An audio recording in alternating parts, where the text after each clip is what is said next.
สวัสดีครับคลิปนี้เอาไอเดียของการติดตั้งนาฬิกา Wi-Fi ในรถยนต์มาให้ชมนะครับจริงๆผมเคยรีวิวไปแล้วแหละว่าตัวนี้เป็นนาฬิกา Wi-Fi มีวิธีตั้งค่าไว้ในช่อง YouTube ให้เรียบร้อยแล้วนะครับแล้วก็เขามีเซ็นเซอร์หลายๆรูปแบบนะครับมีอุณหภูมิเซ็นเซอร์มีตำแหน่งที่ตั้งว่าเราอยู่ที่ไหนตัวนี้มีหน้าจอขนาดไม่ใหญ่มากนะครับเหมาะสำหรับเอาไว้ในรถแล้วก็ตั้งบนโต๊ะทำงานนะครับถ้าเกิดตั้งบนโต๊ะทำงานเนี่ยมันก็น่าจะพอดีแต่ผมก็มองว่าเอาไว้ในรถมันก็จะอาจจะสวยไปอีกแบบหนึ่งนะครับด้านล่างตัวนี้มีหมุดกันลื่นด้วยวางแปะพอดีแล้วก็เสียบ USB-C ทิ้งเอาไว้ในรถสามารถเปิดปิดได้นะครับแล้วก็เวลาเราเซตตำแหน่งเรียบร้อยแล้วเขาจะซิงค์สภาพอากาศแล้วก็ในส่วนของตำแหน่งเมืองแล้วก็เวลาจากอินเทอร์เน็ตมานะครับสามารถเชื่อมต่อ NTP ได้แล้วก็สามารถตั้งรูปแบบเปลี่ยนรูปได้รวมถึงบอกความชื้นบอกอุณหภูมิด้วยนะครับเข้าใจว่าตรงนี้อาจจะเป็นเซ็นเซอร์ที่อากาศเข้าไปแล้วก็วัดอุณหภูมิออกมานะครับค่าโอเคนะค่าก็ตรงนะครับรวมถึงตรงนี้เป็น USB-C ด้วยผมกะว่าจะเอา USB-C มาเสียบนะครับซึ่งผมมีตัวแปลงเป็นข้องอ90องศานะครับกะว่าจะเอามาไว้ในรถแล้วก็ออกมาแบบนี้นะครับแล้วก็เสียบสาย USB-C ออกมาวางไว้ในรถนะครับซึ่งมันจะออกมาเป็นแบบนี้แล้วก็เดินสายสวยๆจากนั้นบริเวณที่เป็น USB-A นะครับเราจะมีสวิตช์เสียบไว้แบบนี้เลยจากนั้นก็ถ้าเกิดว่ามันแยงตาตอนเดินทางกลางคืนก็ปิดนะครับถ้าจำเป็นต้องใช้ก็เปิด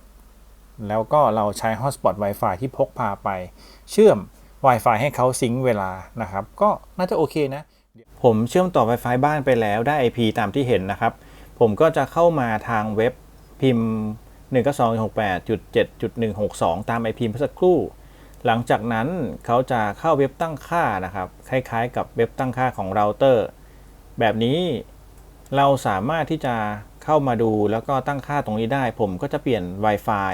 ให้เขาไปเกาะ Wi-Fi ที่เป็น Hotspot Wi-Fi หรือ Pocket Wi-Fi แล้วก็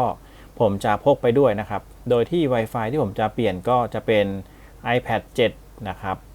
iPad 7 ก็จะเป็น Pocket Wi-Fi ที่ผมชอบพกไปเที่ยวด้วยเอาไว้ในรถด้วยนะครับเปลี่ยนพาสเวิร์ดให้เรียบร้อยหลังจากนั้นพอเขาเปลี่ยนไปเกาะ Pocket Wi-Fi iPad 7 แล้วก็สามารถที่จะไปเปิดในรถได้เวลาที่เราพก Pocket Wi-Fi ไปด้วยเนี่ยแล้วเราเปิดตัวนาฬิกา Wi-Fi เขาก็จะเชื่อมต่อและแสดงผลนะครับเท่านี้ก็ถือว่าเป็นการเปลี่ยนเสร็จแล้วครับหลังจากนั้นนาฬิกาก็จะรีบูตใหม่นะครับพร้อมทั้งเชื่อมต่อ iPad 7 แล้วได้ IP วง0ตามที่เห็นพร้อมทั้งโชว์เวลาเรียบร้อยสามารถใช้งานได้ตามปกติเป็น IP 192.68.0.161 นะครับคุณสามารถต่อนาฬิกาแบบนี้ได้เลยนะครับเสียบกับพอร์ต USB ในรถออกมาเป็นสวิตช์เปิดปิดไฟนะครับหลังจากนั้นก็เสียบ USB-A ต่อพ่วงออกมานะครับตามนี้แล้วผมก็ต่อมาไว้แบบนี้หาวิธีเดินสายเพิ่มให้สวยงามนะครับแล้วแต่ชอบนะกรณีที่คุณไม่มี Wi-Fi เขาก็จะขึ้นแบบนี้นี่เป็นข้อเสียอย่างหนึ่งนะครับพอไม่มี Wi-Fi ก็ไม่สามารถใช้งานได้ของนาฬิการุ่นนี้ถูกออกแบบมาให้ต้องเชื่อมต่อ Wi-Fi ตั้งแต่แรกนะครับฉะนั้นคุณจำเป็นจะต้องมี Pocket Wi-Fi หรือจำเป็นจะต้องมีอุปกรณ์ Wi-Fi นะครับผมไปไหนมาไหนผมพกตัวนี้ไว้ในรถตลอดนะครับพกไปด้วยก็จะต้องต่อ Wi-Fi ตัวนี้เอาไว้นะครับผมเปิด Wi-Fi TP-Link หรือคุณจะมี USB Wi-Fi ที่เป็น Hotspot Wi-Fi เสียบ USB ก็ได้นะครับเราก็ต่อตัวนี้เอาไว้แบบนี้เลยพอสัญญาณขึ้นมาเขาก็จะเชื่อมต่อได้นะครับหลังจากนั้นเราก็ปิดกรณีที่คุณสตาร์ทรถใหม่นะครับแล้วเปิดใช้งานเขาก็จะขึ้นมาแบบนี้หลังจากนั้นก็จะพยายามเชื่อมต่อ Wi-Fi นะครับพอเชื่อมต่อ Wi-Fi เชื่อมอินเทอร์เน็ตได้ทุกอย่างปกติเนี่ยครับเขาได้ IP มาแล้วเชื่อมเน็ตได้แล้วซิงค์เวลาแล้วก็ดึงรูปภาพออกมาโชว์นะครับตัวนี้ค่อนข้างโอเคสวยดีสังเกตดูสีครับเขาจะเป็นสีแบบนี้ตรงนี้เลยนะครับผมก็มีอีกตำแหน่งหนึ่งคือใต้ช่องคอนโซลนะครับตัวนี้ค่อนข้างมืดดีเวลากลางคืนเนี่ยจะไม่แยงตาด้วยผมก็อาจจะเอามาใส่ช่องนี้นะครับหรือไม่ก็บางทีถ้าเป็นกลางวันอาจจะยกขึ้นไปด้านบนนะครับจริงๆแล้วนาฬิกาเป็นสีนะครับคุณสามารถปรับสีเพิ่มเติมเอง ถ้าเกิดว่าเป็นตอนกลางคืนอาจจะให้ลดความสว่างลงเวลาขับรถหรือจะปิดหน้าจอไปปิดนาฬิกาไปเลยก็ได้ผมก็เลยออกแบบมา